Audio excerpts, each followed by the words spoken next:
Screen दिख रहा है सबको? आवाज आ रही है?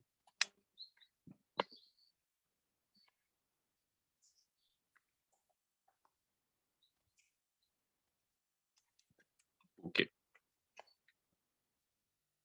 सो लास्ट टाइम हम लोग प्रॉब्लम डिस्कस कर रहे थे विस्कोसिटी का,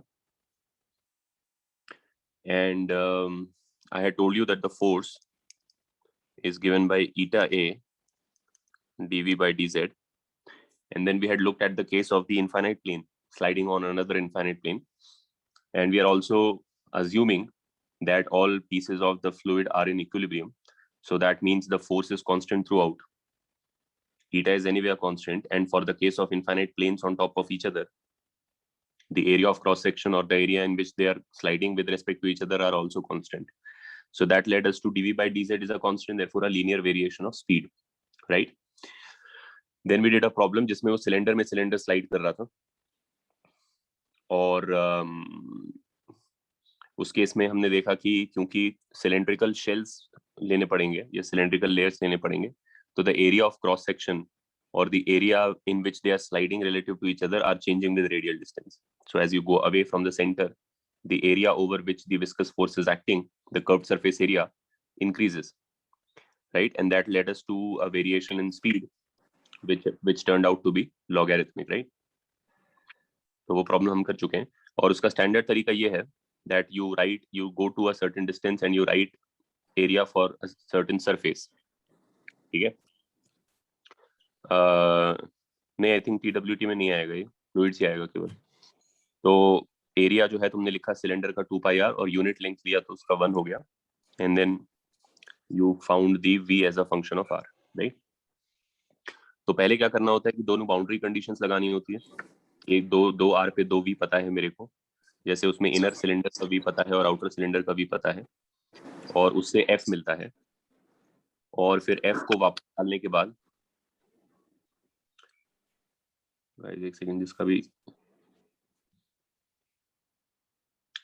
f की वैल्यू डालने के बाद then you come back to the integral again and this time put a known boundary condition and arbitrary condition, so that gives you v as a function of r, right?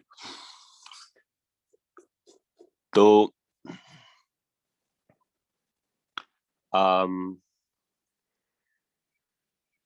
अब इसका एक और variation करते हैं. This is a slightly trickier version, but I will set some groundwork for you and then you can attempt the problem.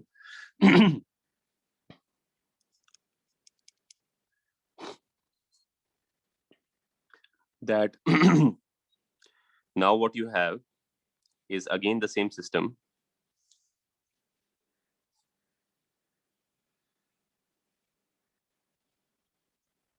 with an inner cylinder and an outer cylinder, and the inner cylinder has radius r1 and the outer cylinder has radius r2. ठीक है? The outer cylinder is at rest.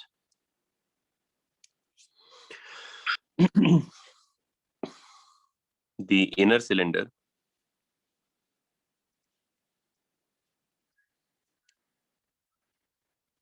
is being rotated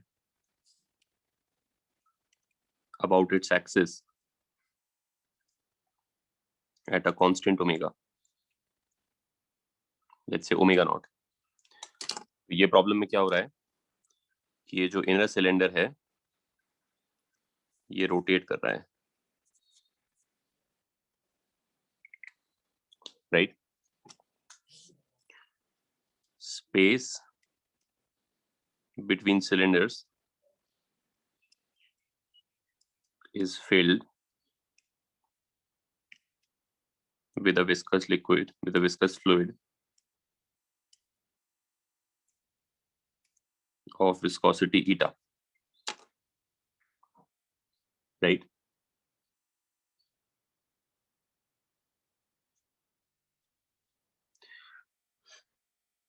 So first of all, unlike in the previous problem in which the inner cylinder was simply translating, was sliding along its length, and that caused cylindrical shells of grease to also slide. In this case, the inner cylinder is rotating. So then what will happen to the cylindrical shells of grease? Are they all turning at the same omega? No.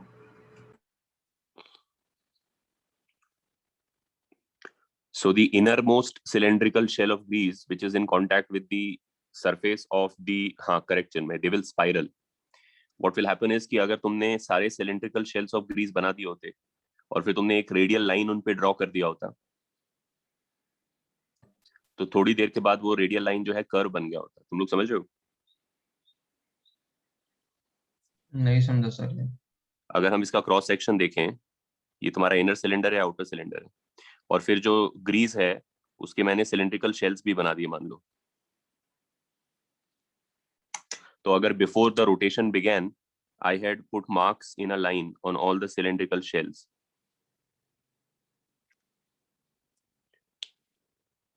Then as the inner cylinder starts to turn, will these marks always remain in a straight line? No, sir. Do you see that after a while, it will kind of look like this?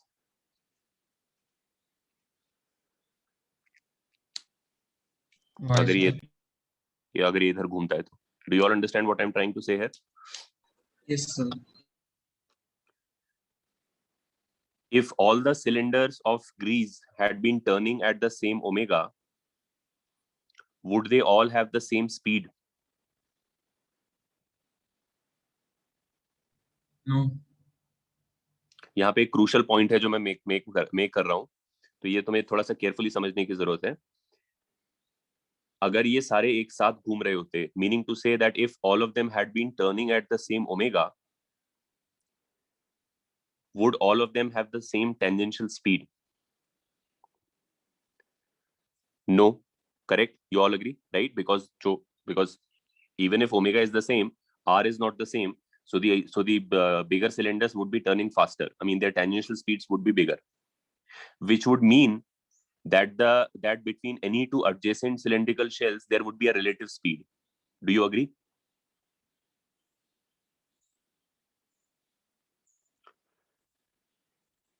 ये वाला case जाने दो, जो actual हो रहा है वो जाने दो, रेड वाला मार्क्स को छोड़ दो. एक हाइपोथेटिकल सिनेरियो कंसीडर करो जिसमें somehow all the cylindrical shells do manage to turn at the same omega so that the marks stay in the same line.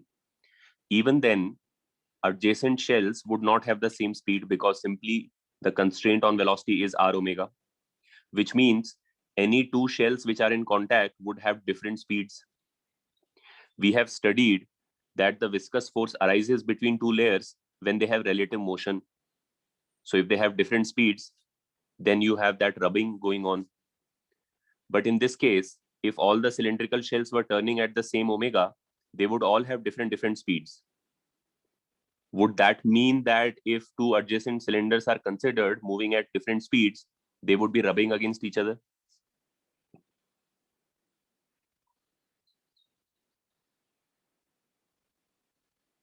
Did you guys understand the question?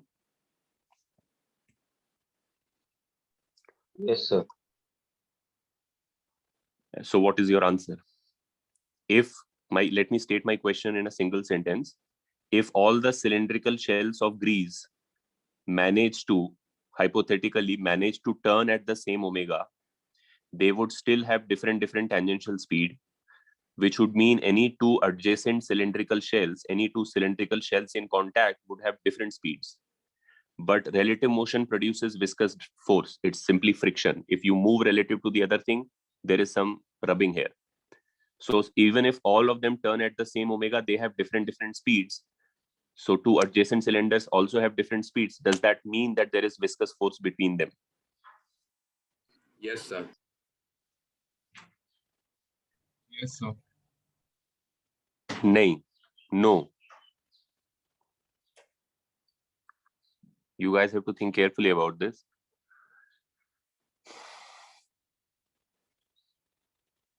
अगर ये सारे एक omega से भी turn करते हैं,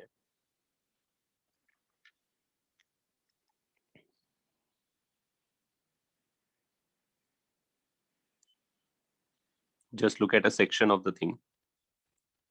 If all of them do turn at the same omega,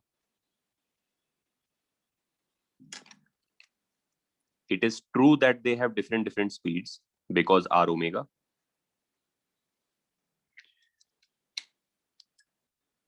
And in fact, if they had been planar layers and had been going at those same speeds, they would actually be rubbing against each other. But over here, in a circular situation, in a circular geometry, their speeds are actually such that these points are always in the same line. तो basically अगर ये सारे point same line में रहते हैं तो locally rubbing कैसे हो पाएगी?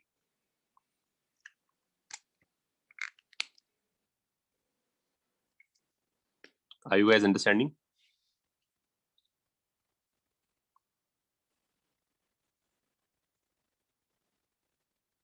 The difference is in the geometry. If you have a planar situation and they go at different speeds, they necessarily have to rub against each other.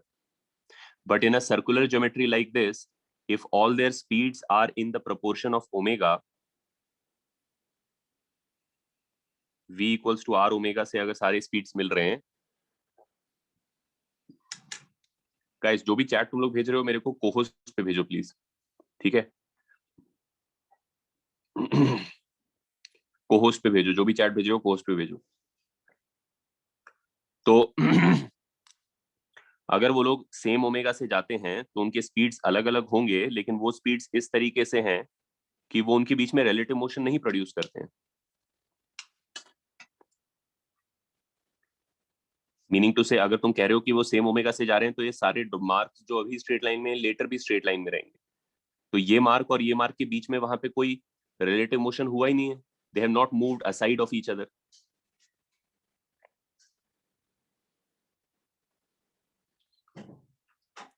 है ना? Are you guys following? Sir जिसमें relative motion हो रहा है उसमें वो ऐसा shape क्यों आ रहा है वो नहीं समझा. हर्षित, हाँ एक सेकंड रुक. हर्षित जो तू बोल रहा है ना, they are not in a straight line. This is a hypothetical scenario I'm considering. To illustrate what is actually happening, I'm taking a hypothetical wrong scenario. Hypothetically, if omega was same,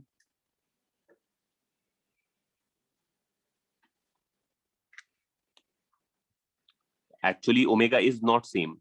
That will not happen, right? Reality में omega is not same. The innermost guy will go with the omega of the inner cylinder. उससे बड़ा shell का omega कम होगा, वो थोड़ा relatively पीछे रह जाएगा. उसके ऊपर वाला शेल और पीछे रह जाएगा और लास्ट शेल तो एक्चुअली स्पिन ही नहीं करेगा.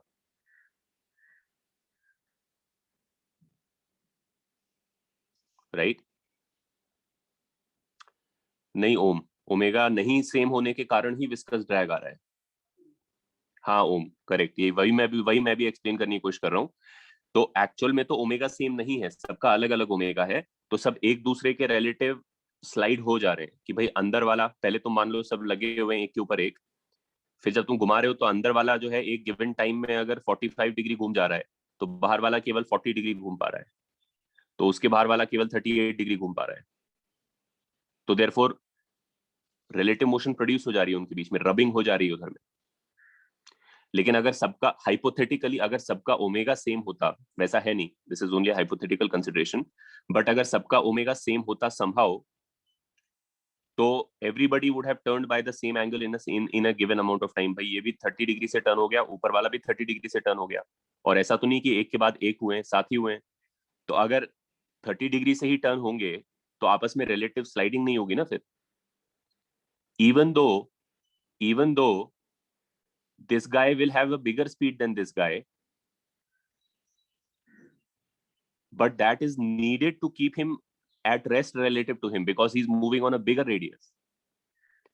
In this kind of a circular geometry, just having a different speed from your neighbor does not automatically mean that you are moving relative to them. कुछ runner दौड़ रहे हैं race में और मान लो सबकी स्पीड आइडेंटिकल है, ठीक है, 6 ट्रैक्स में वो दौड़ रहे हैं और सब आइडेंटिकल स्पीड से दौड़ रहे हैं. तो अगर वो आइडेंटिकल स्पीड से दौड़ रहे हैं तो स्ट्रेट लाइन में वो स्ट्रेट लाइन में रहेंगे। लेकिन अब अगर एक कर्व आने वाला है ऐसे करके, तो to remain in that straight line, meaning to say to be at rest relative to your neighbor, the outer people will have to run faster because they have to cover more distance in that same amount of time. So even though they are moving faster, even though they have a different speed compared to their neighbor, even then there is no relative motion between them and their neighbor. In a circular geometry, moving faster when you are further away is required to maintain relative rest with your neighbor. अगर एक rigid body है, एक rigid rod है जो pivot तुमने कर दिया है, तो जब तुम उसको रोटेट करते हो तो उसका रिजिड होने का मतलब ही क्या होता है? उसका रिजिड होने का मतलब ये होता है कि उसके डिफरेंट डिफरेंट पीसेस जो हैं वो किसी गिवन टाइम में सेम एंगल कवर करते हैं,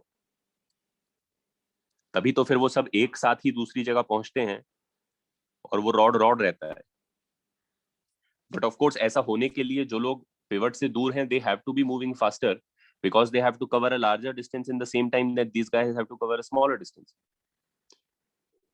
तो अगर रॉड को तुम ऐसा पिवट करके घुमा रहे हो, तो इवन दो यहाँ पर भी ये ट्रू है कि ये फास्ट जा रहा है, ये स्लो जा रहा है, ये स्लो जा रहा है, डज दैट मीन कि रॉड के डिफरेंट डिफरेंट सेगमेंट्स के बीच में फ्रिक्शन आ जाएगा? Will they slide relative to each other just because they have different speeds? No, sir. No, that much difference of speed is required to not slide relative to each other. अगर वो same speed से चलने लगेंगे तो ये लोग पीछे रह जाएंगे, तो स्लाइडिंग हो जाएगी आपस में दोनों के रिलेटिव में। अभी क्लियर हो गया सबको या किसी को इसमें कोई वो है? So while we say that viscosity arises due to relative motion, we can't simply say that just because the neighboring person is moving at a different speed, there will be viscosity. What you have to also understand is that the neighbor might be moving on a circular track of a larger radius, and they might be required to move faster than me just to remain with me all the time. That is simply a constraint of circular motion. That will not produce viscosity. I hope all of you are clear on this. तो इस case के लिए हमें क्या करना पड़ता है कि इस इक्वेशन को थोड़ा सा मॉडिफाई करना पड़ता है। इक्वेशन ये है कि ईटा ए dv by dr, और इस पर्टिकुलर कॉन्टेक्स्ट में v को लिखा जा सकता है r ओमेगा। समझ रहे हो तुम लोग?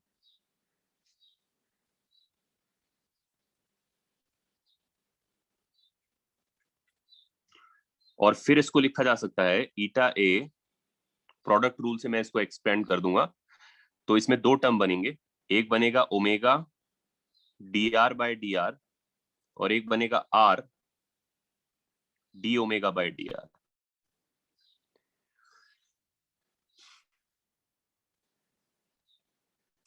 And what you have to understand is the viscous force will not arise due to this factor.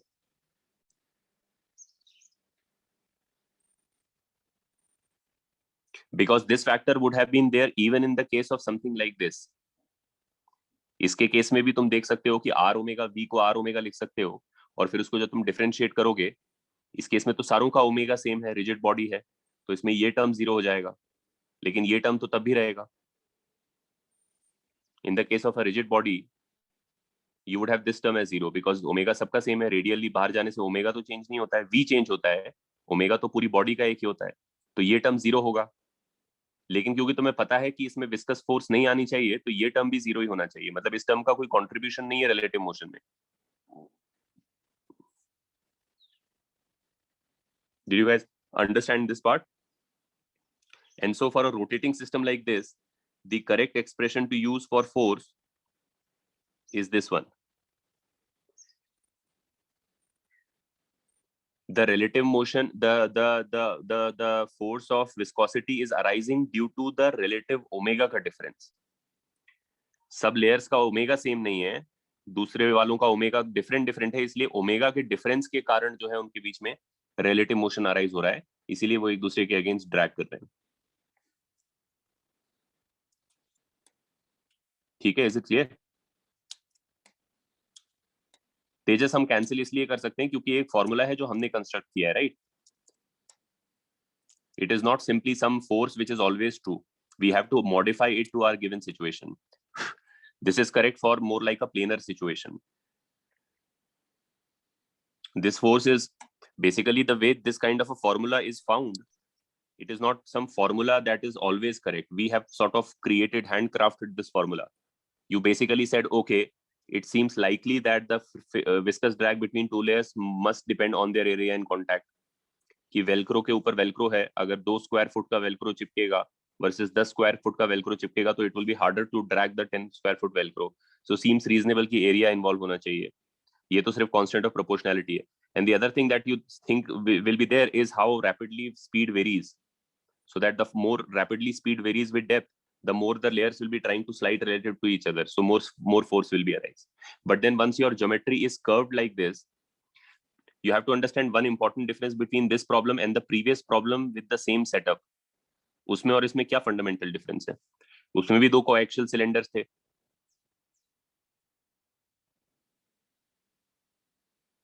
What is the fundamental difference between the problem we did just before with the same setup, जिसमें अंदर ऐसे slide कर रहा था, versus this problem जिसमें ऐसे rotate कर रहा है? The differences of translation and rotation. वो वाला जो problem था जिसमें सिलेंडर अंदर स्लाइड कर रहा था, सिलेंडर जब स्लाइड कर रहा था तो अंदर जो शेल्स थे वो भी स्लाइड कर रहे थे. ठीक है, जो शेल इस पे चिपका हुआ था वो इसके साथ जा रहा था, फिर उससे बड़ा शेल थोड़ा पीछे रह जा रहा था, and so on and so fourth. तो ये वैसा सेटअप बन रहा था जैसे like if you put a pipe inside a pipe inside a pipe inside a pipe inside and then you do like this, so they will sort of all come out a little, right? वैसा हो गया था इधर. लेकिन सब translate ही कर रहे थे. उसका मतलब ये है कि अगर तुम इस प्रीवियस प्रॉब्लम का क्रॉस सेक्शन कंसिडर करते जिसमें वो ट्रांसलेट कर रहा था, ये ट्रांसलेशन वाला प्रॉब्लम है,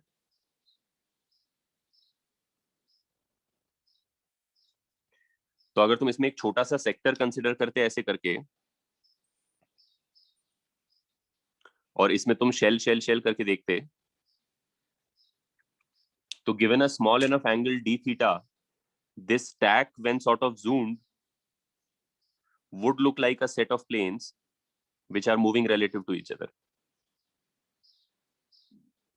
Do you understand?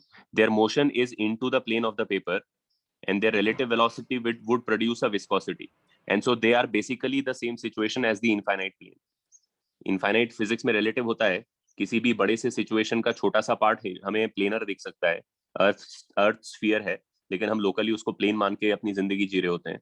तो फिजिकल प्रॉब्लम्स में ये कॉमन चीज होता है कि अगर एक बड़ा सा प्रॉब्लम है, एक सिचुएशन है जो कि ज्योमेट्रिकली कर्व्ड है, सिलेंडर है, स्फीयर है, व्हाटएवर है, but if you are tiny and are close enough to it, then can you approximate it with a planar situation?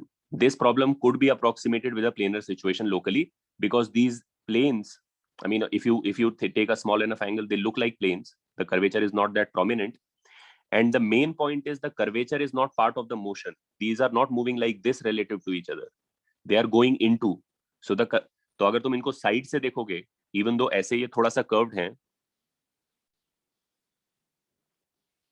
लेकिन अगर तुम इनको साइड से देखोगे ताकि तुम्हें मोशन दिखे ऐसे करके, तो फिर सिंपली स्ट्रेट लाइंस हैं. Do you guys understand what I am saying? Yes sir. Right.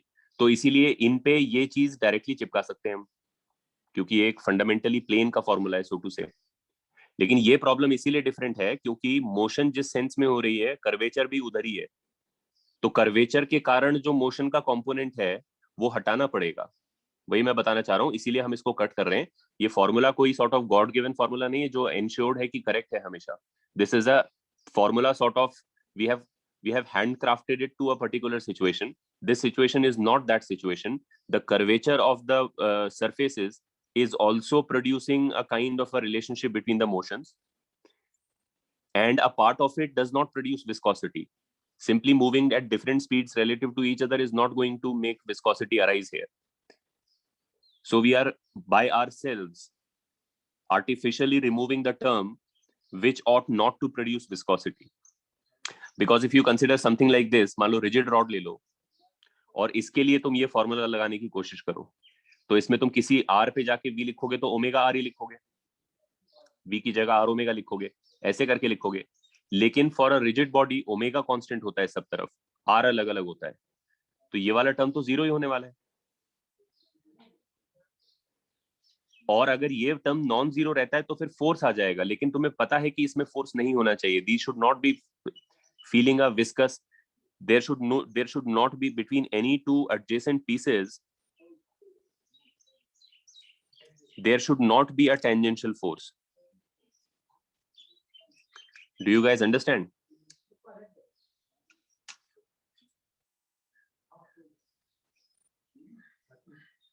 That's why we say that in this, since we are modifying the formula as per the situation, we are saying that this term must not be producing a force. ऐसा नहीं कि तो मान के चलो correct है और उसमें से जो कुछ आ रहा है वो एक्सेप्ट करना पड़ेगा, क्योंकि ये तो तब भी आएगा जब रिजिड बॉडी का केस होगा और उसमें कोई टेंजेंशियल विस्कोसिटी नहीं होना चाहिए, तो तुम बोलोगे फिर ये किसी भी केस में विस्कोसिटी नहीं प्रोड्यूस करता होगा। तो let's remove this, and that is the only thing, the different omegas are the thing which produce the relative motion. Are you guys clear now? Did I?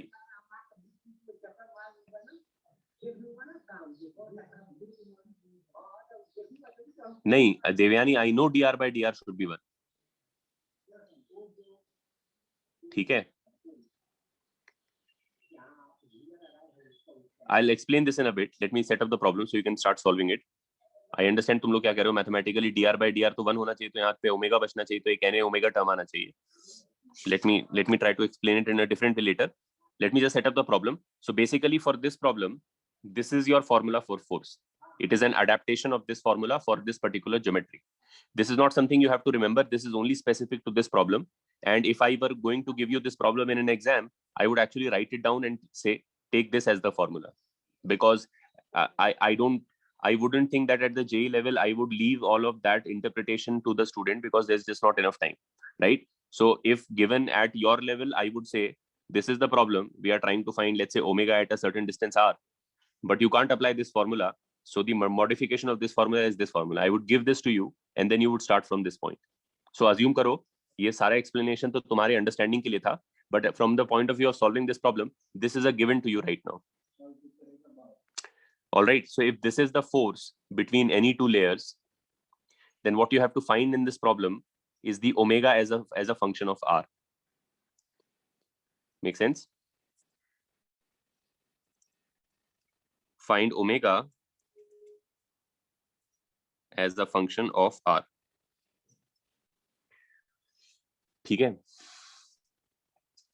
तो तुम लोग ट्राई करोगे इसको, लेकिन इसमें भी अभी भी कुछ बचा है करने के लिए, which you have to think about. उसका भी मैं हिंट देता हूं, because otherwise maybe it will just not strike you.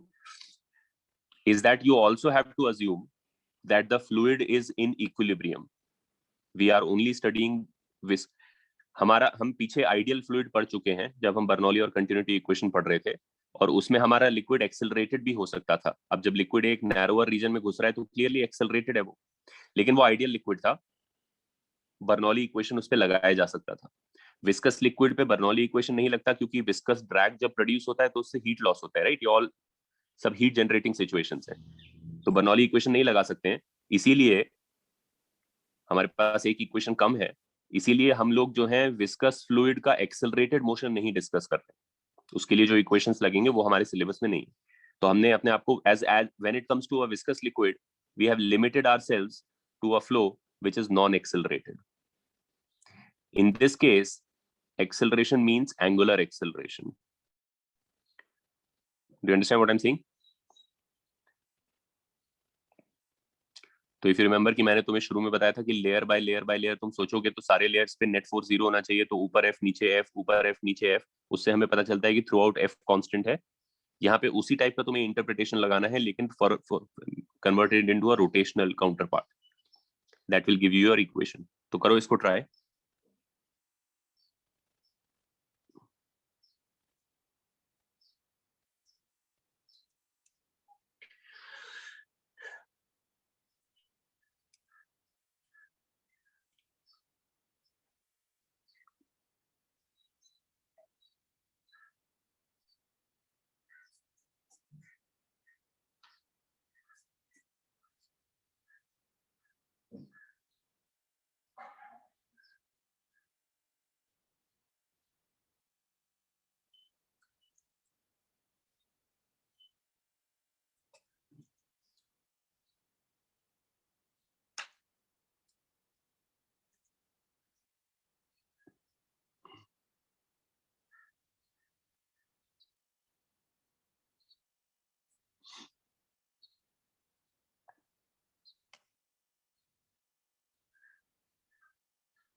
हाँ ओम, बट ये कंडीशन तुम्हें लिखनी पड़ेगी, तभी तुम्हारा प्रॉब्लम सॉल्व हो पाएगा.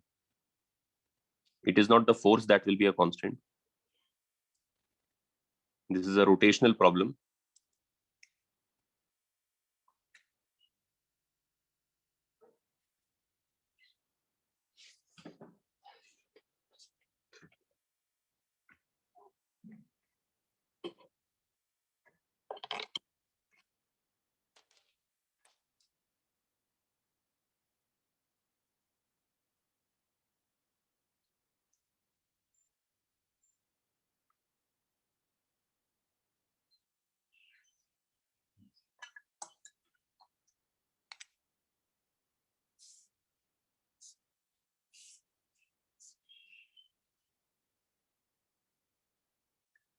Let me state it again that this is not something you are supposed to remember. So you are only supposed to remember this. This is a sort of an slightly, I would say, a problem that is at the edge of your syllabus. So that's why I'm sort of first explaining the whole thing to you and then giving you the formula for which you can solve this problem. But this is the one that you have to remember for yourself, right? किसी ने मेरे को host पे भेजा कुछ, guys send it to co-host.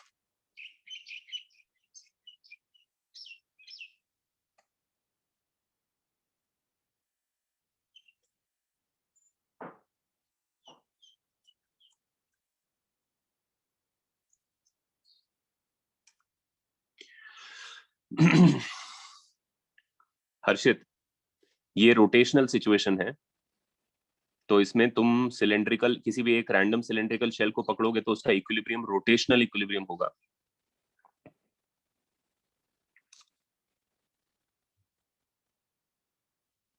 तो उसके बाहर वाले सरफेस पे एक फोर्स लग रहा होगा और एक अंदर वाले सरफेस पे लग रहा होगा.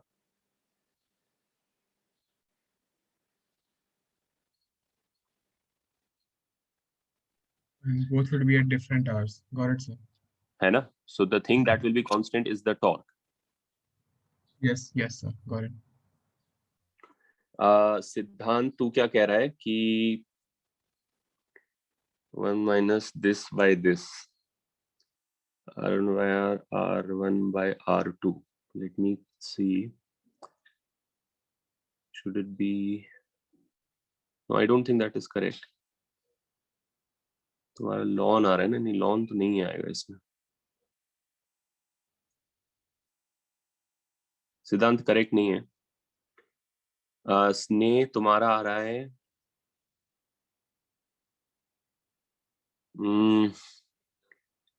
I can't really make out. वो क्या है? वो बाद में दोनों, वो बाद में प्रोडक्ट है दोनों टर्म्स का फिर से 1/r1 minus 1/r. अच्छा, एक r है, एक r1 है, एक r है, r1 r2 है. Okay, so you are saying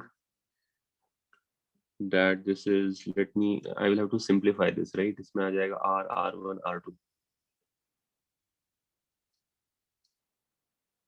नहीं स्नेह, ये भी करेक्ट नहीं है. Not correct. नहीं Shreya, I don't think viscosity will be there in TWT. Only fluid mechanics will be there. Arnav तुम्हारा भी करेक्ट नहीं है. 1 second. r minus r1 नहीं, not correct.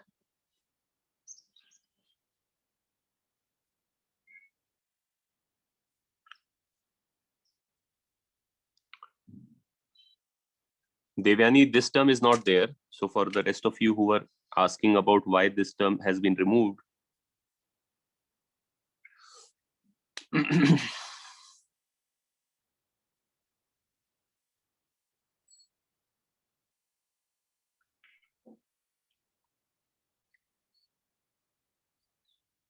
let me ask it this way, okay? You imagine a rod that is a collection of pieces which is going at a constant omega. Ha Chinmay, that is what you have to do. This is the most important part of this problem. And let me say, also make it more of a hint.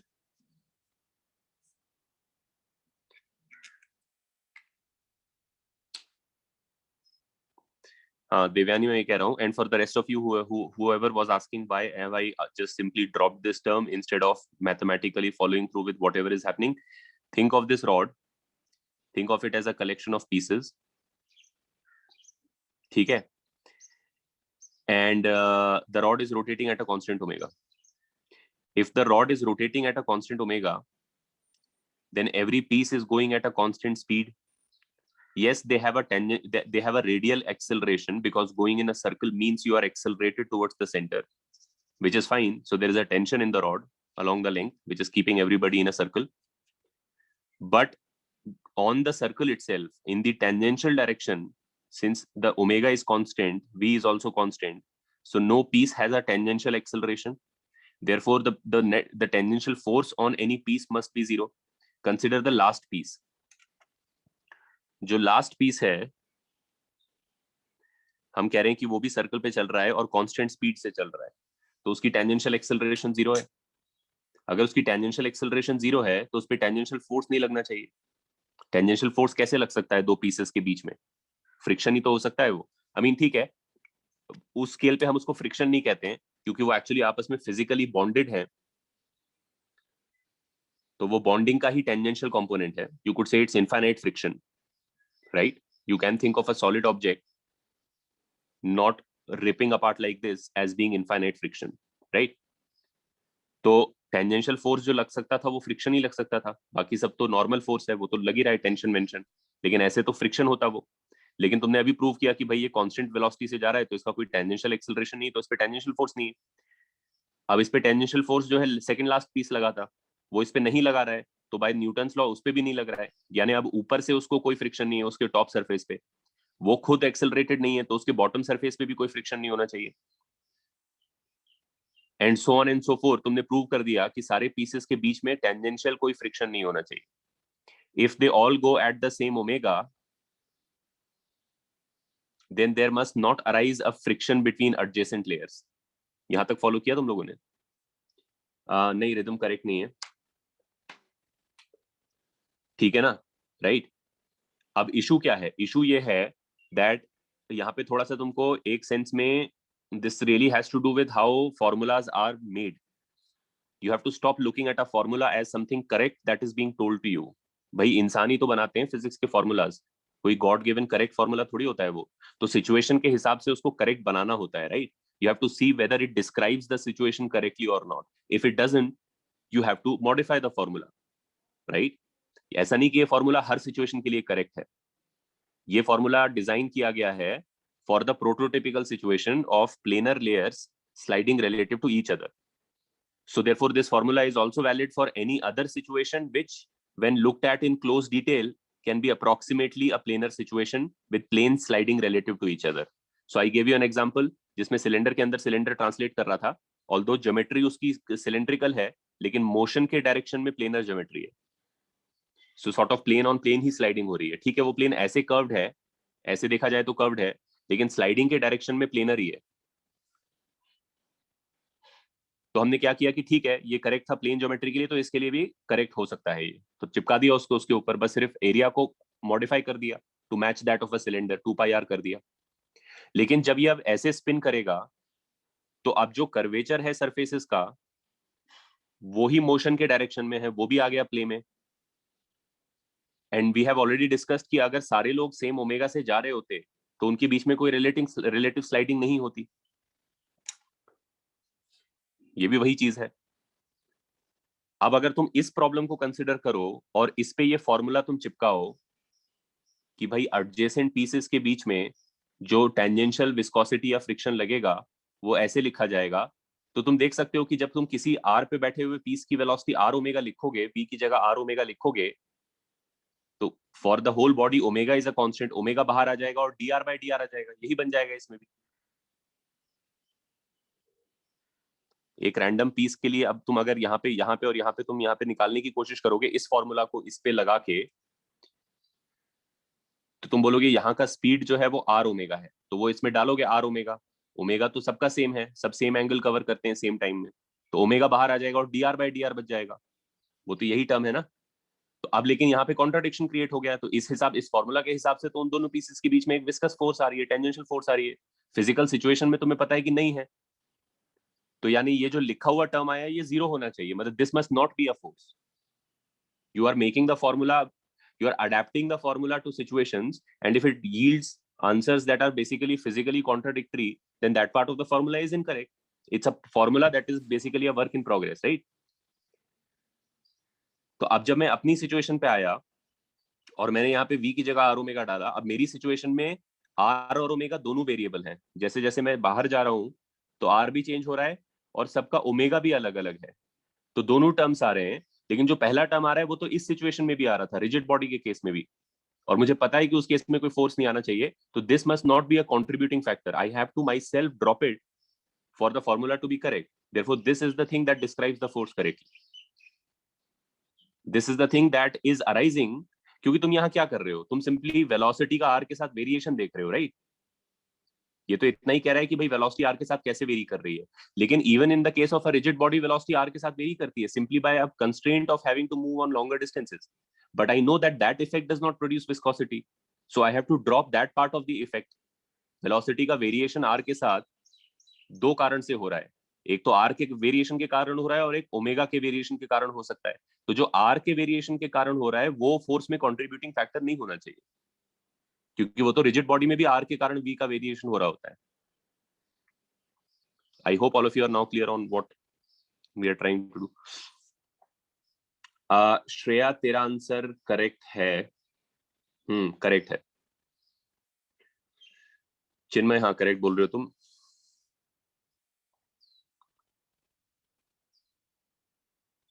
क्या मैं hint दूं तुम लोगों को एक और?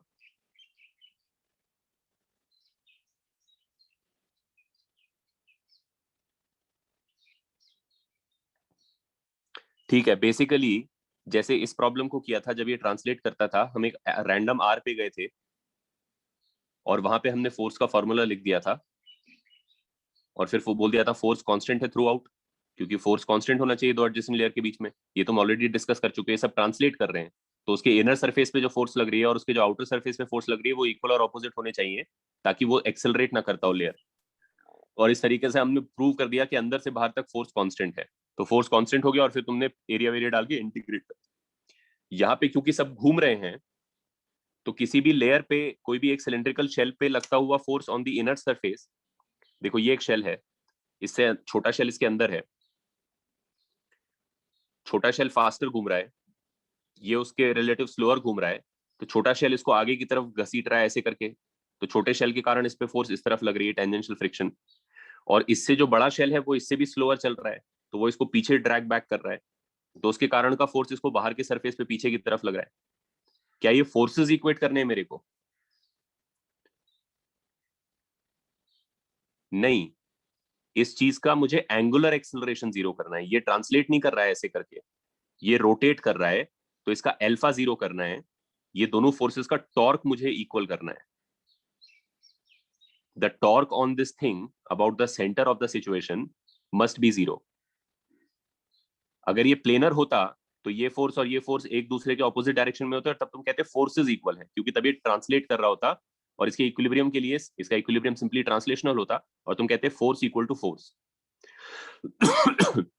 लेकिन अब क्योंकि ये ऐसे है और ये फोर्स इस तरफ पॉइंटिंग है, ये फोर्स इस तरफ पॉइंटिंग है और ये अलग रेडियस पे लग रहा है from the centre, this is at a different distance, this is at a different distance slightly.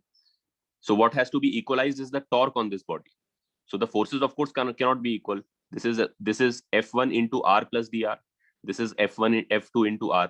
So the forces are not equal, but their torques are equal. And naturally, since this is being applied on this by the inner shell, then if the torque by the inner shell on the outer shell by Newton's third law will also be the torque by this shell on that shell. और फिर इसके लिए भी ये logic true हो जाएगी ऐसे करके। तो ये शेल बाय शेल अब तुम लिखोगे कि टॉर्क कांस्टेंट है। Unlike in the planar situation where things are translating relative to each other, you said force equal to force, but then that force equal to this force, force equal to force. तो force constant हो गया. With a situation that is curved like this and things are moving like this, you have to say torque equal है. Anjali correct, Pranjali correct नहीं है, denominator में r² आएगा।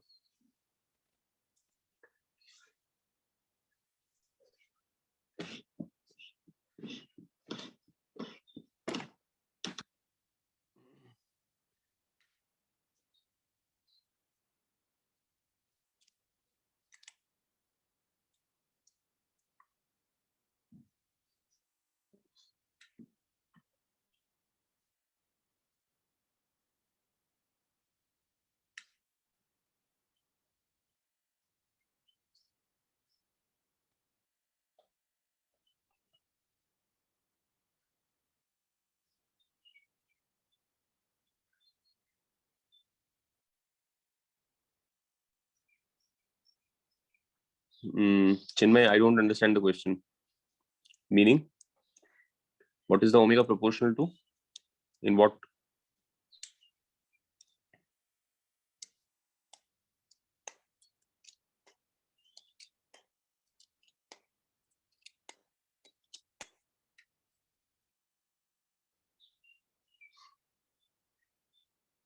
मैं करूं इसको अब?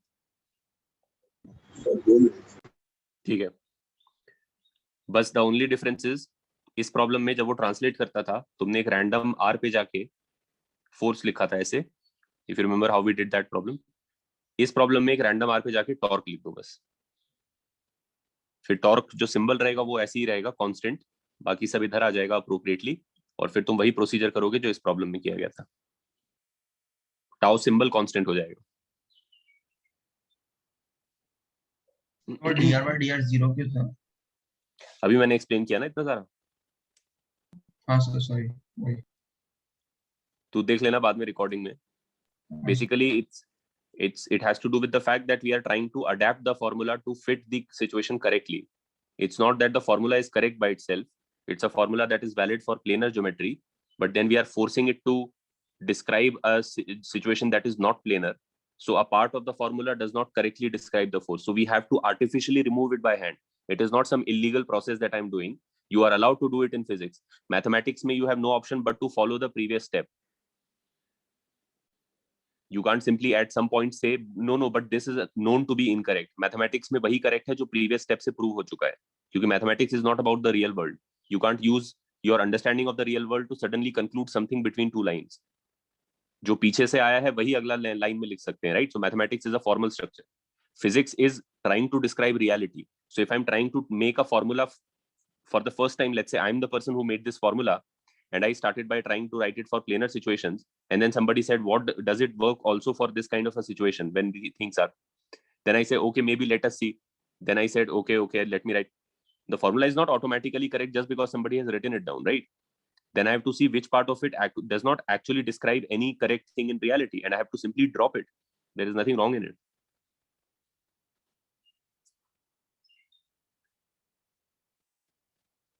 हाँ चिन्मय, वो हो सकता है जो तू बोल रहा है, but it's not, Sir, again, let me remind you that this problem or this formula or the solution of this problem is not something you are supposed to remember. This is just an example of trying to apply this formula.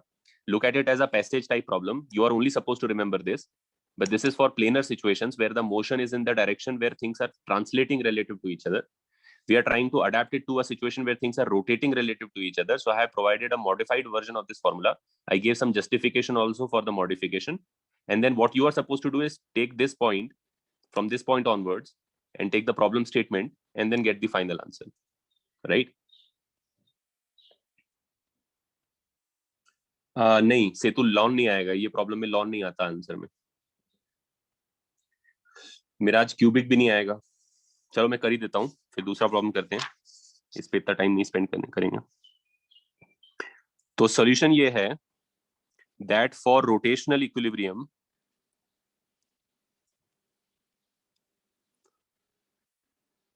Pinaka वो correct हो सकता है जो तूने अभी भेजा है। मुझे आंसर तो एग्जैक्टली पूरा नहीं पता है, बट आई नो उसमें 1/r² आना चाहिए, तो looks like yours is the correct one. For rotational equilibrium the torque at any cylindrical surface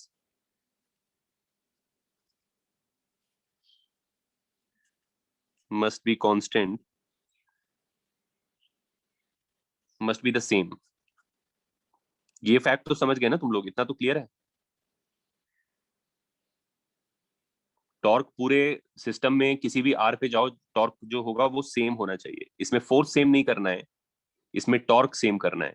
force तब सेम करना था जब प्लेनर था, तो इस पे लग रहा था एफ, और फिर इसके अपने इक्विलिब्रियम के लिए फिर इसको पीछे वाले लेयर से भी एफ ही लगना चाहिए, और फिर न्यूटन थर्ड लॉ से ये उस पे एफ लगा रहा होगा, तो फिर उसके अपने इक्विलिब्रियम से उस पे भी पीछे एफ लगना चाहिए। तो इस तरीके से पूरे सिस्टम में तुमने F F F F prove कर दिया। सिस्टम क्योंकि कर्व्ड है, तो ये जो F1 है और ये जो F2 है ये वैसे भी इक्वल नहीं होंगे, ठीक है। इनका टॉर्क अबाउट द सेंटर यानी दिस इनटू दिस और दिस इनटू दिस इक्वल होगा, तभी तो ये टोटल लेयर पे नेट कोई एंगुलर एक्सेलरेशन नहीं आएगा। टॉर्क इक्वेट करना है हमको, रादर टॉर्क। और फिर by by Newton third law इस लेयर पे जितना टॉर्क लग रहा है उतना ये नेक्स्ट लेयर पे आगे की तरफ लगा रहा होगा, and so on. So it's really the torque that is constant through out the system because of the curvature of the system. So torque कैसे लिख सकते हो तुम? फोर्स तो तुम्हारा है ईटा, सिलेंड्रिकल सरफेस है 2 पाई आर, और एक और आर भी है उधर, are D omega by D R. ये तो फोर्स इंटू फोर्स लिखा है मैंने भी। एरिया लिया है सिलेंड्रिकल शेल का। क्रॉस सेक्शन में अगर देखेंगे तो मैंने आर रेडियस पे एक सिलेंड्रिकल सरफेस पकड़ा है, उसके लिए लिख रहा हूं मैं। तो देयरफॉर टॉर्क कितना हो जाएगा? ईटा 2 पाई आर, एक second, did I do some 2 mistake? Pi dr नहीं नहीं, डीआर नहीं, लेयर पे ही मैं सरफेस पे ही लिख रहा हूँ, सरफेस पे लिख रहा हूँ। शेल पे अगर तुम ओके लिखोगे, ओके अगर तुम शेल लोगे डीआर थिकनेस का, तो तुम्हें लिखना पड़ेगा, देखो यहाँ पे तुम अगर तुम एक शेल लेते तो तुम्हें लिखना था कि उसके ऊपर का फोर्स इक्वल टू उसके नीचे का फोर्स, या यहाँ पे तुम लेते तो लिखते ऊपर का टॉर्क इक्वल टू नीचे का टॉर्क। लेकिन जब तुम एक बार ये प्रूव कर चुके हो कि ऊपर का फोर्स इक्वल टू नीचे का फोर्स, देन नीचे का फोर्स इक्वल टू उसके नीचे का force, then instead of having to take a layer, you can simply take a surface and say the force there, whatever value it has the same value throughout. Okay sir That is what we are writing, right? अगर तुम thickness का shell लोगे तब तुम्हें लिखना होगा ऊपर वाला फोर्स इक्वल टू नीचे वाला फोर्स। लेकिन जब ऊपर इक्वल टू नीचे इक्वल टू ऊपर इक्वल टू नीचे इक्वल टू ऊपर इक्वल टू नीचे करते करते सब प्रूव कर दिया सेम है, तो अब तुम सिंपली ये कह सकते हो कि किसी एक सरफेस पे एफ जो है वो एक्चुअली हर जगह सेम है, F is a constant at every surface, वो ये लिख रहे हैं। तो उसका टॉर्क वर्जन ये है, तो 2 pi R into R D omega by D R into another r. Do you guys understand this? Is it clear?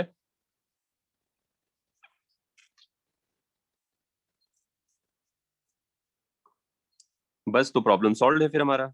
Tau equals to 2 pi eta r cube d omega by D r. अब इसको integrate करेंगे tau को constant मानते हुए, दो जगह boundary condition लगाएंगे। लेकिन एक चीज चेक कर लो, I have told you already this, that once you form an differential you must check whether the thing is negative or positive. Is omega increasing or decreasing with increasing r? Decreasing. Decreasing, right? Omega अंदर max है और बाहर जाते जाते खत्म हो जाएगा, बाहर वाले शेल के साथ जो ग्रीस का लेयर कांटेक्ट में है वो घूम ही नहीं रहा है, तो एक नेगेटिव साइन अपनी तरफ से चिपकाना पड़ेगा इस पर। अब कर लो प्रॉब्लम सॉल्व, टाउ इधर ले लो, बाय माइनस कर दो, 2 पाई ईटा इधर कर दो, और डी आर के नीचे आर क्यूब ले आओ और इधर डी ओमेगा कर दो। तो पहले तो दोनों बाउंड्री कंडीशंस लगा दो नोन, ताकि टाउ मिल जाए। हो सकता है टाउ ही पूछ रहे हो, वो भी एक प्रॉब्लम हो सकता है, फाइंड द टॉर्क। तो ओमेगा जो है 0 है कहां पर? R2 पे, और R1 और ओमेगा नॉट है R1 पे। ये समझ गया तुम लोग? ठीक है, तो इसका जो इंटीग्रल हो जाएगा वो हो जाएगा, ये तो हो गया मेरा tau bye 2 pi eta minus sign, और r की पावर -3+1 ओवर -3+1, तो वो -2 हो जाएगा, यानी इसके साथ 4 हो जाएगा वो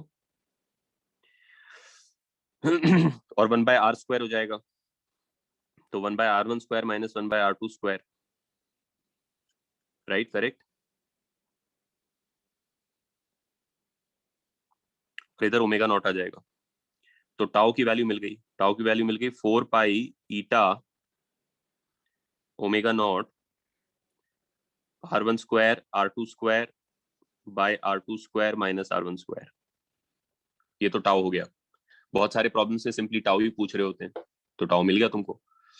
अब क्योंकि तुमसे omega as a function of r पूछना है, तो इसको रीसब करो, substitute tau back in the integral, तो टाउ की वैल्यू डाल दो यहाँ पे, वापस से घुसा दो 2 पाई n से 4, तो वो basically 2 omega naught r1 square r2 square by r1 square minus r2 square. मैंने माइनस साइन को इधर कर दिया नीचे एडजस्ट। और फिर अब जब इंटीग्रल करेंगे t r by r cube d omega, तो अब क्या करेंगे, एक नोन और एक अननोन डालेंगे, तो डाल दो R2 पे 0 ओमेगा है, तो रैंडम R पे रैंडम ओमेगा है। फिर से वही इंटीग्रल है, बस अब की बार तुम्हें omega as a function of R मिल जाएगा। समझा सबको ये?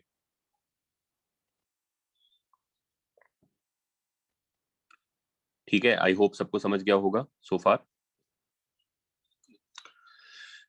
So again, this is not some result you have to remember. This case, हाँ, we are taking a unit length, Miraj. That is always true. For an infinite cylindrical system, you're always considering a unit length of the system.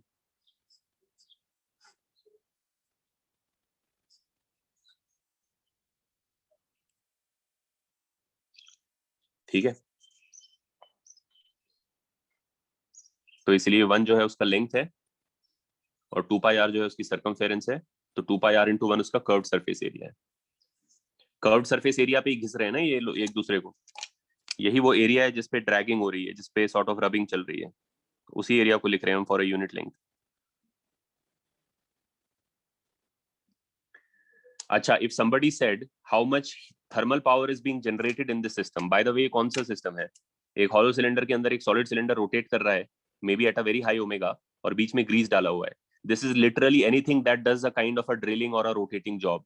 तो this could be the shaft of a fan, this could be the shaft of a drilling machine, or a drilling machine that use in carpentry. Any ऐसी बहुत situations हैं engineering में जहां पे एक hollow cylinder के अंदर एक solid cylinder high high high speed से रोटेट कर रहा होता है। हाई स्पीड से अगर वो ट्रांसलेट कर रहा होता है, then that's probably like a hydraulic piston or a hydraulic suspension or some kind of a jackhammer kind of a thing जो इधर से ठोक रहा है। और अगर हाई स्पीड से रोटेट कर रहा है, तो हाई स्पीड से रोटेट करने वाली तो बहुत सारी सिचुएशंस हैं। फैन का शाफ्ट हो सकता है, किसी मोटर का शाफ्ट हो सकता है, ये सारी चीजें जो है केसिंग के अंदर घूम रहे होते हैं, सिलेंड्रिकल होते हैं, और इनको ग्रीस करने की जरूरत होती है। क्योंकि अगर सॉलिड सॉलिड फ्रिक्शन पे रिलाय करेंगे, अगर सॉलिड सॉलिड कॉन्टैक्ट में डाल देंगे, तो फिर वो फ्रिक्शन इतना हाई होता है और इतना वेर एंड टेयर कॉज करता है कि चीज जो है गर्म होकर फट जाएगा। तो we have to lubricate all of these things which are rotating at high speed, all kinds of shafts which are rotating, for turbines, for engines, for pistons, for motors, for propellers, for anything, right. तो ये वो physics है, वो type की situation है। अब obviously फिर भी even with the grease on, it doesn't mean that you are not producing any heat. Maybe you are not producing enough heat to melt the whole thing down, but you are still producing heat because layers are rubbing on layers. Anytime there is kinetic friction, you have generated heat. So if somebody in this problem says, अब तो answer सारे आ चुके हैं, अब तुम लोग केवल directly मेरे को बता सकते हो कि अगर कोई बोले कि ये as the system turns constantly वो चल रहा है वो ओमेगा नॉट से, तो पर यूनिट लेंथ कितना थर्मल पावर प्रोड्यूस कर रहा है, पर यूनिट लेंथ ही मैं पूछ रहा हूँ, क्योंकि पूरा सिस्टम तो इनफाइनाइट प्रोड्यूस करेगा क्योंकि इनफाइनाइटली लॉन्ग है। तो ये सिस्टम पर यूनिट लेंथ कितनी थर्मल पावर डिसिपेट कर रहा है, वो कैसे मिलेगा?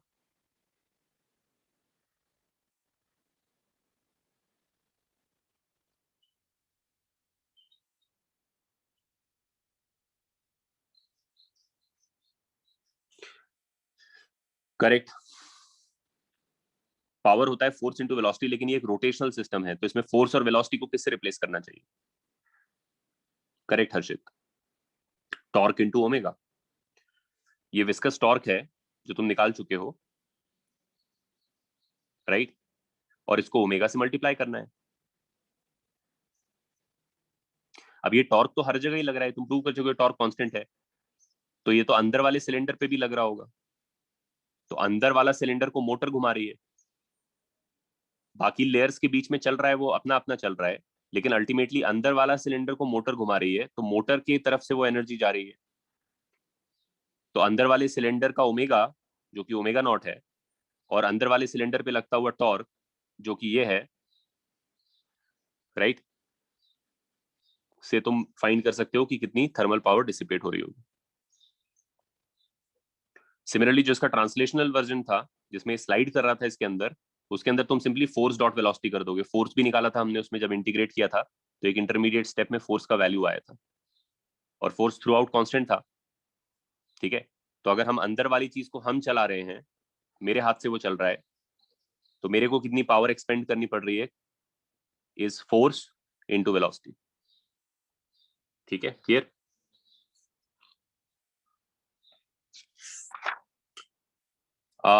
फिर एक और एप्लीकेशन कंसिडर करते हैं विस्कस का, विस्कस फ्लो का। और इससे एक इक्वेशन आती है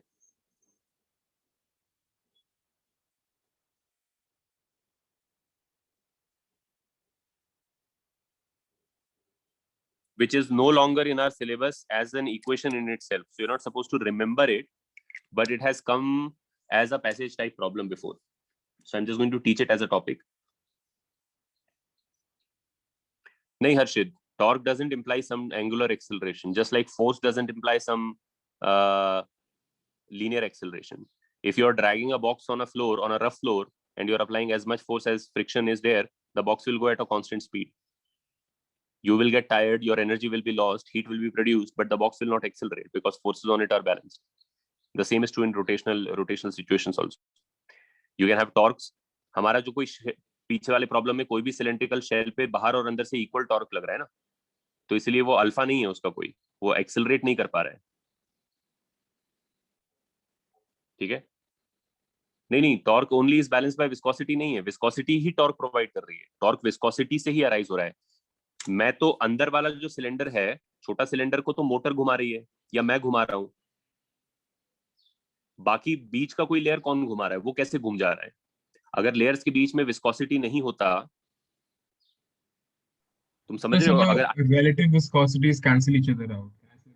हाँ, but the torque to get them moving in the first place is provided by viscosity only. Viscosity.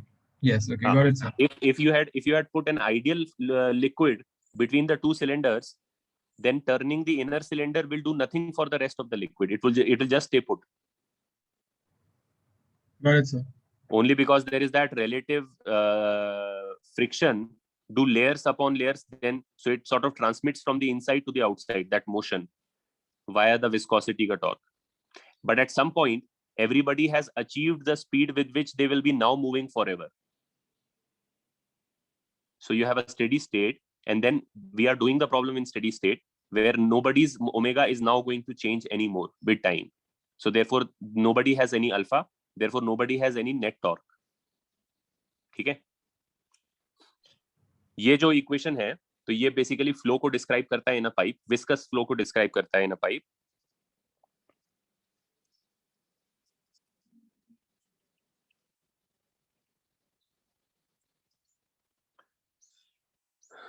इसको प्रेरित बोल रहा है, how do you, this is pronounced in this manner, you से पोआ एंड देन यू से वी।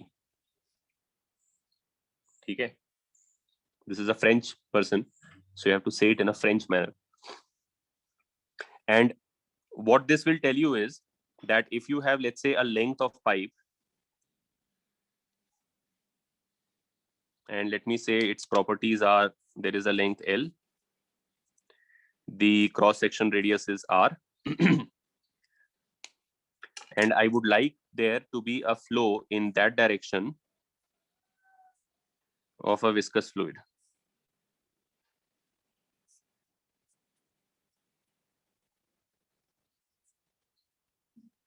ठीक है, अब तुम ये बताओ, contrast this to ideal liquid का फ्लो। एक पाइप है जो यूनिफॉर्म क्रॉस सेक्शन का है, इसमें एक आइडियल लिक्विड फ्लो कर रहा है।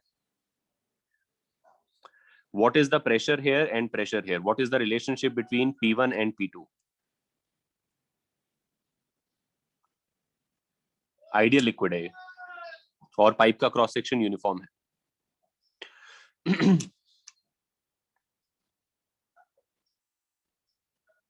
Same, it's very easy to conclude that. Why?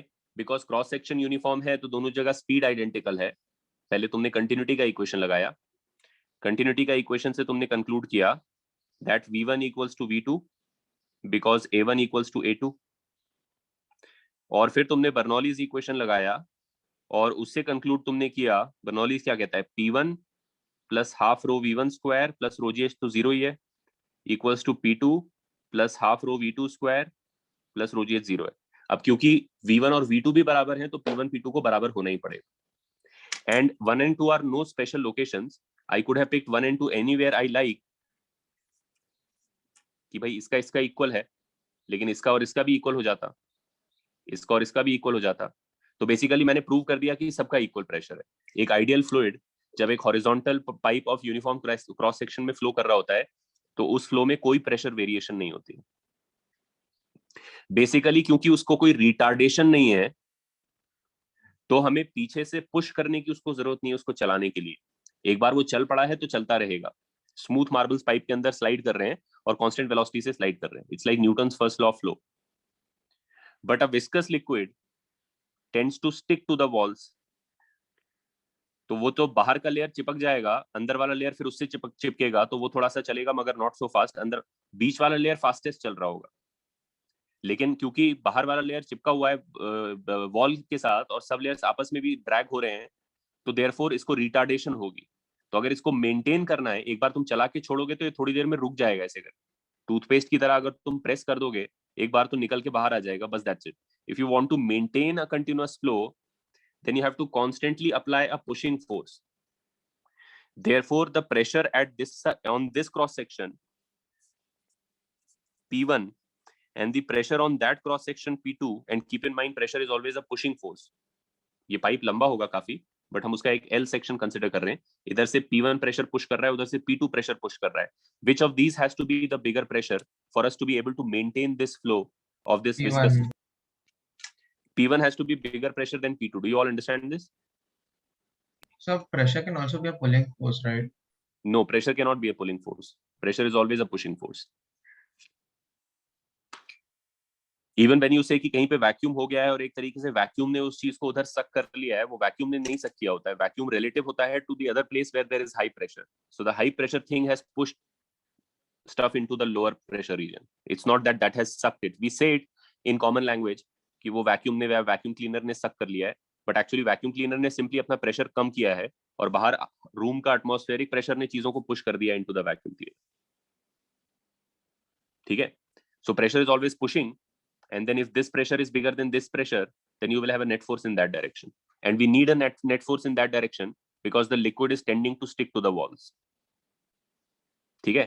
तो मुझे क्या इक्वेशन लिखनी है? मुझे ये इक्वेशन लिखनी है कि ये इधर से जो उधर फोर्स लग रहा है वो इज बैलेंस, और क्योंकि of course liquid is still non accelerated, we are not accelerating the liquid, you have to understand, we want to keep it moving at a constant speed. Even then it requires a force. It's like a box on a rough floor. This is like a box on a smooth floor. Once you get it moving, you don't have to apply any force. It will continue moving forever. But a box on a rough floor, even to go at a constant speed, not to accelerate, even to go at a constant speed will require a constant force from behind to overcome the friction that it is experiencing from below. ये वो वाला situation. तो इसमें forces balance करने हैं मेरे को, क्योंकि नॉन एक्सेलरेटेड है, तो इधर का प्रेशर इक्वल्स टू उधर का pressure plus also the viscous force that is retarding it. ठीक है, सबको समझा ये?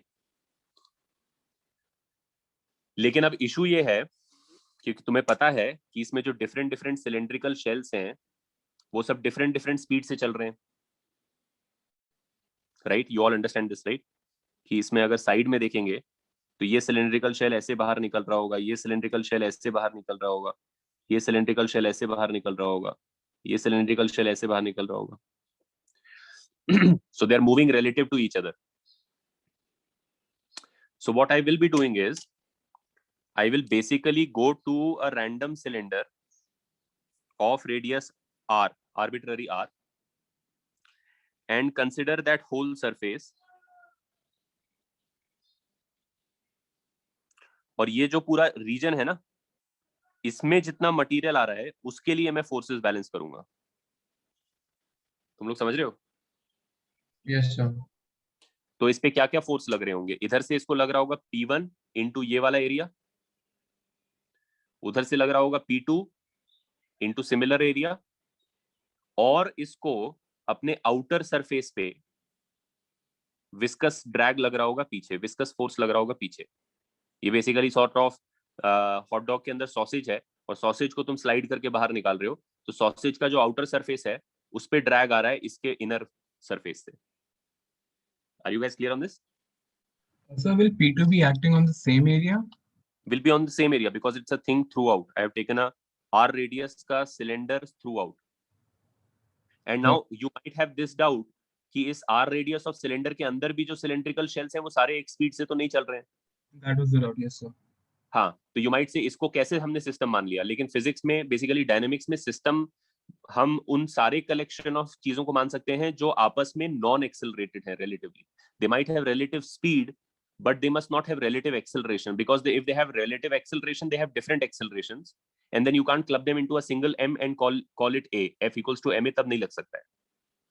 but अगर सिर्फ relative speed है लोगों के बीच में तो they can always be combined into a singular system having the same acceleration, in this case zero acceleration. Make sense? तो इक्वेशन क्या बनेगी तुम लोग बोलो मेरे को। From this side what is the force?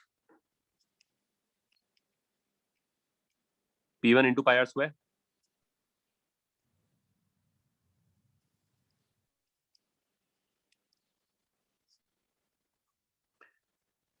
Equals to उधर से P2 into pi r square plus क्या लिखना है अब यहाँ पर, what is the viscous force experience by the outer layer of this thing? Already know the formula. eta, what area should I take? 2 pi RL. Correct. The curved surface area of this thing into, सही है?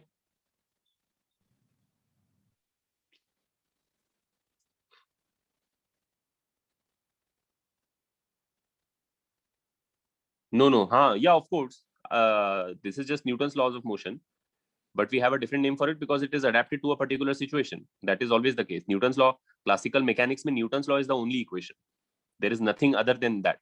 But yet you find different kinds of things. So they are adapted to different situations, and those results are in terms of those properties which are more useful. And so they have names also because somebody else derived them and whatever, right? Newton didn't do all of this. He just gave the main equation. तो अब जो है मेरे पास बनेगा, अब मैं P1 minus P2 को इधर लिख के डेल्टा P लिख सकता हूं। So now instead of having P1 and P2, I can talk about what pressure difference must be applied to get it moving or to keep it moving. ठीक, fine. Equals to 2 pi r eta L dv by dr, है ना?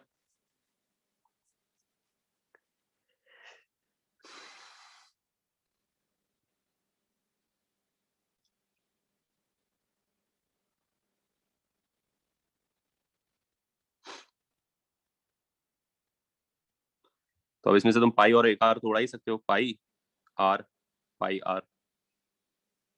Delta P अभी हम मान लेंगे कि हमें पता है, रादर हम डेल्टा पी ही निकाल रहे हैं, बट वी कैन से कि भाई ठीक है हमें डेल्टा पी पता है फिलहाल के लिए। डेल्टा पी के टर्म्स में हम आंसर निकालेंगे, फिर बोलेंगे इतना डेल्टा पी लगेगा अगर मुझे इसको कंटिन्यू करना है, तो फ्लो को कंटिन्यू करना है। ठीक है, तो देयरफॉर आगे आ जाते हैं, या इधर ही लिख लेता हूँ। आर का टर्म इधर आ जाएगा, डेल्टा पी के नीचे बाकी सब कर दो।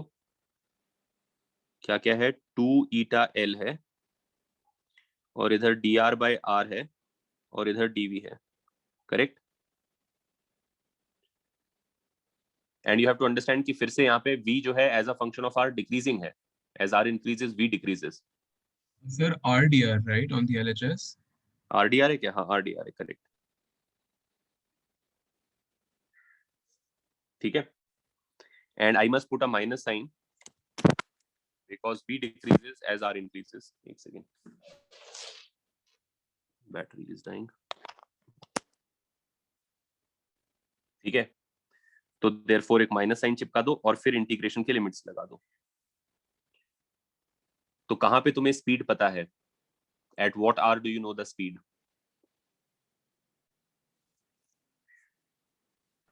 capital R.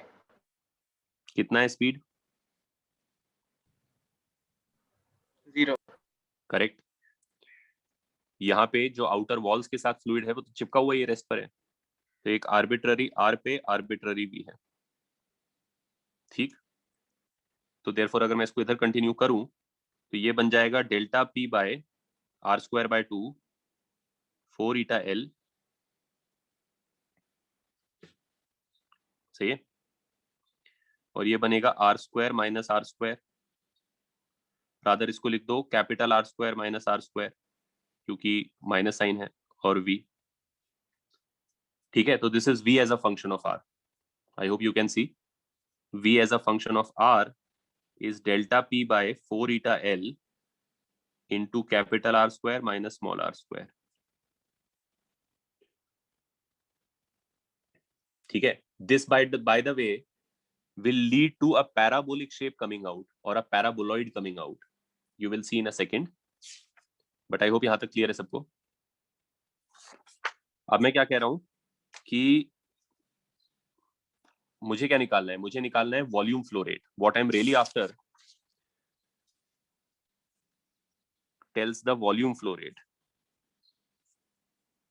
The Pauli equation tells the volume flow rate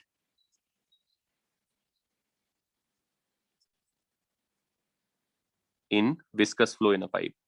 That is what it really does. ठीक है. तो वॉल्यूम फ्लो रेट निकालने के लिए मैं क्या करूंगा?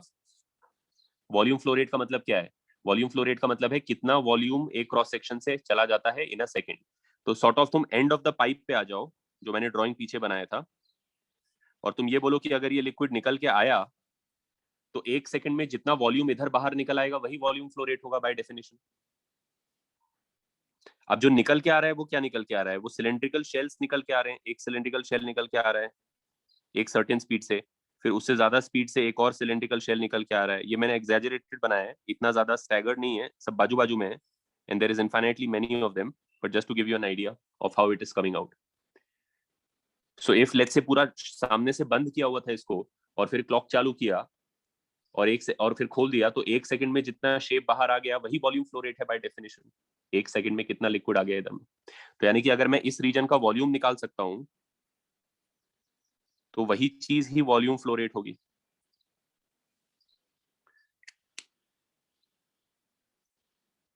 Are you all clear on this?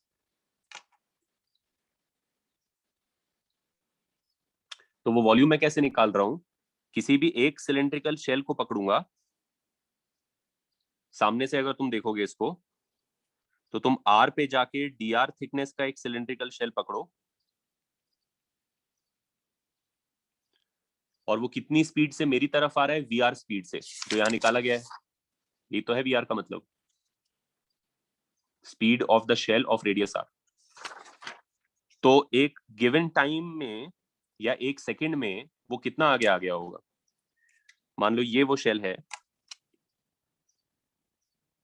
जो आर रेडियस का है, तो एक सेकंड में कितना बाहर निकल आया होगा? V r. Do you all understand? ये तो वेलोसिटी का मतलब होता है, distance travelled in a second.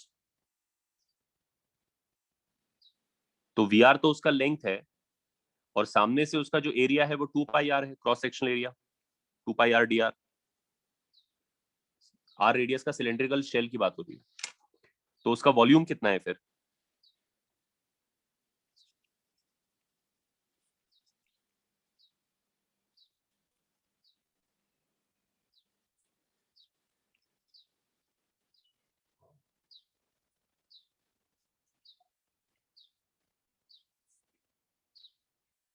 To pi r d r v r. This is d v. Make sense? तो देयरफॉर इंटीग्रेट कर दो आर से लेकर कैपिटल आर तक, shell by shell by shell, तो आ जाएगा पूरा वॉल्यूम जो बाहर आया है. सर जीरो से कैपिटल आर नहीं करेंगे बिकॉज जीरो से कैपिटल आर करेंगे ना, और क्या. Right okay. यही चीज वॉल्यूम फ्लो रेट क्यों है. So Q, which is the volume flow rate, is 2 pi r delta P by 4 eta L r square minus r square dr 0 to r. ये we are का function मैंने डाल दिया पीछे से उठा के. तो कांस्टेंट सारे बाहर कर लो. Delta P pi delta P by 2 eta L और एक आर अंदर चला गया तो R square minus are square के अंदर आर आ गया तो ये तो हो गया आर स्क्वायर और अंदर का आर हो गया r square by 2 minus r cube तो वो हो गया आर 4 बाय 4. ये समझा सबको? तो मेरे पास आ गया पाई डेल्टा पी आर की power 4 by 8 eta L.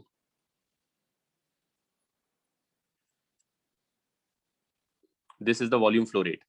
Basically, if you have a pipe of length L and cross-sectional radius R, then to get this flow rate from it with a viscosity, with the liquid of this viscosity, this is the pressure you must apply.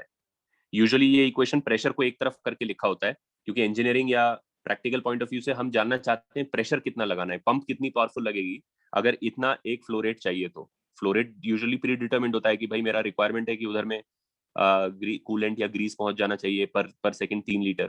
तो वो मेरे को पता होता है. Pipe के dimensions मेरे को पता होते हैं. ग्रीस का विस्कोसिटी या पानी का विस्कोसिटी या अल्कोहल का विस्कोसिटी या कूलेंट का विस्कोसिटी पता होता है. 8 और पाइप पता ही होते हैं. What I'm interested in is how much pressure difference I must apply to get 3 liters per second or whatever liters per second. Make sense? So not that you have to remember it, but it can be derived. And another thing that is interesting is that this is a paraboloidal shape. ठीक है? तो another way you can find its volume is by using that funda that I gave you earlier. Do you guys remember? Half of containing cylinder. हाँ, तो तुम लोग try कर लेना बाद में. मतलब वैसे तुमने अभी इंटीग्रेट करके निकाल दिया, लेकिन अगर तुम इसका कंटेनिंग सिलेंडर फिगर आउट कर सकते हो तो उसकी हाफ वॉल्यूम इसकी तो comes out to be the same. An interesting example or application of this equation, it's a very useful equation because viscosity is everywhere, every fluid flow is viscous flow in reality. तो जैसे for example if you consider कि जब हम जब when people eat a lot of sort of greasy food and all over a period of time and they develop cholesterol and sort of plaque on the inside of their arteries, then what that does is that it decreases the cross sectional radius of the artery, right? Blood is a viscous fluid and you need a certain flow rate to stay alive. But then once you get a lot of plaque or a lot of cholesterol deposit on the inside of your artery, then it decreases the cross sectional radius. So then when R goes in the denominator, you can see कि अगर R by 2 भी हो गया, वैसे तो R by 2 is like massive, but still let's say it doesn't really have double the effect on how much pressure the heart must apply. It has a 16 times effect because the R की power 4. The 4 is really the heart attack, right? So once it comes in the denominator and you say, okay, the arteries are halved in cross-sectional radius, then the 2 की power 4 goes in the numerator and that is now what the pressure difference must be to maintain the same blood flow rate. The heart must work 16 times harder to just simply keep blood moving at the same rate, right? So ये R की power 4 viscosity के कारण ही आता है. Viscous flow में change in cross section has a dramatic effect on how much pressure must be applied. Even if you narrow it down a little, it becomes significantly harder to force the liquid down the same tube because of its tendency to stick to the walls, right? तो आज के लिए यहाँ खत्म करते हैं. Next time हमारा viscosity खत्म हो जाएगा, then we'll start with surface tension. ठीक है? All right. Any questions so far? ठीक है. Sir, what will be the timing of the doubt lecture today? आज हमारा डाउट लेक्चर है. कितने बजे मैंने बोला था? सर अभी हम लोगों ने कुछ डिसाइड नहीं किया था. 3 PM. 3 PM बोला था तो 3 o'clock ही रख लेते हैं. ठीक है. चलेगा ना? हाँ, तो बुकलेट का डिस्कशन करेंगे पहले, फिर HCV का कर लेंगे. Sir, I wanted to just confirm in the very first question that we did, So the viscosity is providing the torque, and the relative torque between two layers is cancelling out, and therefore the net acceleration is zero. That's what's happening, Yes, right? yes. Viscosity initially provides the torque to get them moving, because initially the torque on any layer is not balanced out. जब तुम अंदर से cylinder initially सब rest पर है, जब अंदर वाला सिलेंडर घूमना चालू करता है तो पहले उसके साथ वाला लिक्विड घूमना चालू करता है, फिर उसके बाद वाला लिक्विड, तो that sort of spreads radially out. So at any such instant in this pre steady state, for any shell जो अभी जस्ट घूमना चालू किया है, उसके अंदर से उसको ड्रैग आ गया है घुमाने के लिए, लेकिन बाहर से रिटार्डेशन नहीं प्रोड्यूस हुई है अभी तक, तो उस पर अनबैलेंस टॉर्क है, इसीलिए वो अल्फा है, इसीलिए वो ओमेगा अक्वायर करना स्टार्ट करता है. फिर उसके बाहर वाला लेयर भी चल पड़ता है, तो फिर वो उसको पीछे खींचने लगता है. अल्टीमेटली फिर सब घूमने लगते हैं और फिर एक स्टेडी स्टेट आ जाती है, जिसमें then in that steady state you can say that on any layer the torque from the inner layer and the torque from the outer layer are equal and opposite. Got it, sir. Thank you. ठीक है. Sir या sir viscosity का part major test में आने वाला है? नहीं, उसमें नहीं आएगा. उसमें आई थिंक फ्लूइड मैकेनिक्स लिखा है ना केवल. Okay okay. तो जनरली स्पीकिंग फ्लूइड मैकेनिक्स में इसको नहीं इंक्लूड करते हैं. फ्लूइड मैकेनिक्स वहां तक खत्म हो जाता है, बर्नौली कंटिन्यूटी तक खत्म हो जाता है. ठीक है.